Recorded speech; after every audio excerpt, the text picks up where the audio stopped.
Today, we're going to talk about a condition you might have heard of, but maybe not in the way you think. We're diving into borderline personality disorder, and specifically, the signs that you don't always see on the surface.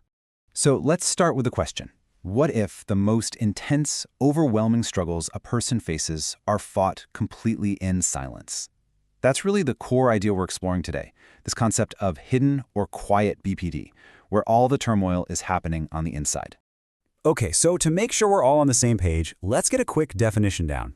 Borderline personality disorder, or BPD for short, affects about 1 to 3% of the population. And at its heart, it's about these really deep challenges with how you see yourself, how you manage your emotions, and how you navigate relationships.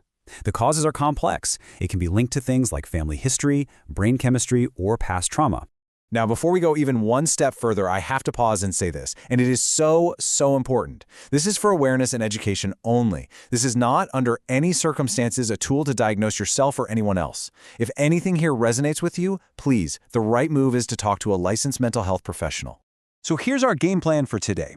First, we're going to get a handle on what hidden BPD even means. Then we'll dive into the internal struggle, see how it impacts relationships, and cover some key behavioral signs. And we'll wrap it all up by talking about why getting a professional diagnosis is just so critical. All right, let's jump right into Section 1, Understanding Hidden BPD. I love this subtitle. When the storm is on the inside, it really captures it perfectly. This slide gets right to the heart of it. When people think of BPD, they often picture what's on the left, that outward expression, where anger and intense emotions are directed at other people.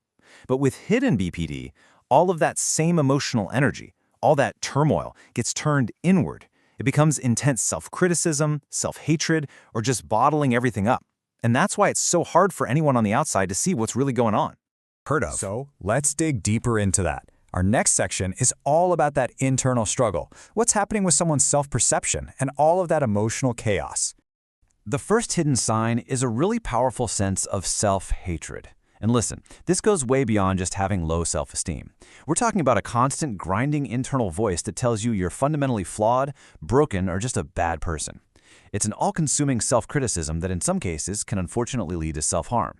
In therapy, a huge piece of the work is learning how to manage and challenge that brutal inner critic. Okay, sign number 2 is a major one, having a really hard time regulating emotions. The clinical term is affective instability, which is just a way of saying you experience these super intense cycles of emptiness, sadness, anger, or anxiety. But the key here is that these are not your typical mood swings. They are way more intense, they last longer, and because they're internalized, they can be completely invisible to the people around you. And that leads us perfectly into our next sign, which is internalized anger.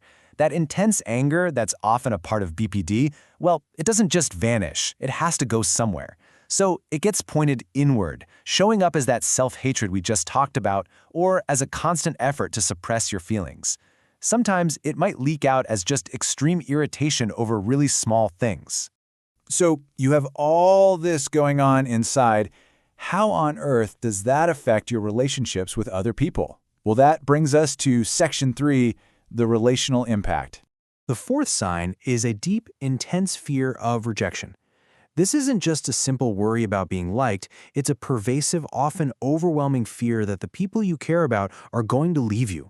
This can fuel really intense social anxiety, or it can lead to extreme people-pleasing, where you'll do almost anything to avoid conflict and keep someone from abandoning you. And that fear often fuels our fifth sign, a pattern of unstable relationships. This slide breaks down this cycle really well. It starts with idealization. You meet someone and they are perfect, just put on a pedestal. But then some kind of stressor happens. It could be a real conflict or even just a perceived slight. And that triggers this rapid switch to devaluation, where that same person is suddenly seen as untrustworthy or awful. This flip-flopping makes it incredibly hard to build stable, lasting relationships. All right, moving on to our fourth section. Let's look at some of the behavioral and cognitive signs. Basically, the actions and mental states that can come from all of that internal and relational turmoil. Sign number 6 is making impulsive decisions. And as you can see, this can show up in a lot of different ways. From the outside, it might just look like someone is being reckless or has poor self-control. But very often, these impulsive acts are actually a desperate attempt to cope with or just get a moment of relief from that overwhelming pain on the inside. And our final hidden sign is something called disassociation. This is when your thoughts and emotions get so overwhelming that you feel disconnected, like you're on autopilot or you're watching your own life from outside your body. It's another classic hidden sign because to other people you might just look tired, zoned out, or a little distracted. So we've covered a lot of ground, and now we've reached our final and maybe most important section: why getting a professional diagnosis is so incredibly crucial. Just take a look at this table. It really paints a clear picture of how complicated this is.